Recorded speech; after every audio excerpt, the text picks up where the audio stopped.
பொங்கல் விருந்து ரெசிப்பியில் இன்றைக்கி நம்ம பார்க்க போகிறது சாட்டட் வெஜிடபிள் அண்ட் சிக்கன். இது செய்கிறது ரொம்ப ஈஸி. இதுதான் இந்த ரெசிபியோட மெயினேன்னு சொல்லலாம்.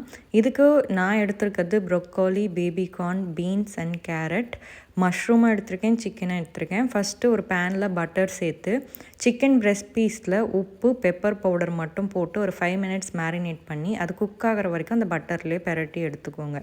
அதை தனியாக எடுத்து வச்சுட்டு திருப்பி அதே பேனில் பட்டர் சேர்த்து கட் பண்ணி வச்சுருக்க மஷ்ரூம், சால்ட் அண்ட் பெப்பர் போட்டு மஷ்ரூமும் நல்லா குக் ஆகிற வரைக்கும் அந்த தண்ணிலாம் போயிட்டு அது நல்லா கிறிஸ்பாக வரும். அந்த ஸ்டேஜ் வரைக்கும் நல்லா குக் பண்ணி எடுத்துக்கோங்க. இந்த டைமில் கட் பண்ணியிருக்க வெஜிடபிள்ஸ் எல்லாம் நல்லா சுடு தண்ணியில் உப்பு சேர்த்து ஒரு 5 to 10 மினிட்ஸ் வேக வச்சு எடுத்துக்கோங்க. ரொம்ப வெந்துடக்கூடாது, ரொம்ப வேகாமலேயும் இருக்கக்கூடாது. ஸோ அந்த சுடு தண்ணியில் போட்டு எடுத்த வெஜிடபிள்ஸையும் பட்டர் சேர்த்து அது கூட உப்பு, கொஞ்சமாக பெப்பர் பொடி அதை சேர்த்து நல்லா பெரட்டி எடுங்க. தன்மைலாம் இருக்கக்கூடாது. அதுவும் அந்த பட்டர் நல்லா கோட்டாக இருக்கணும் எல்லா வெஜிடபிள்லேயும். ரொம்ப ஈஸியான ரெசிபி. இதை நீங்கள் இந்த மாதிரி ஹர்ப் ரைஸை கூட சர்வ் பண்ணும்போது சூப்பராக இருக்கும்.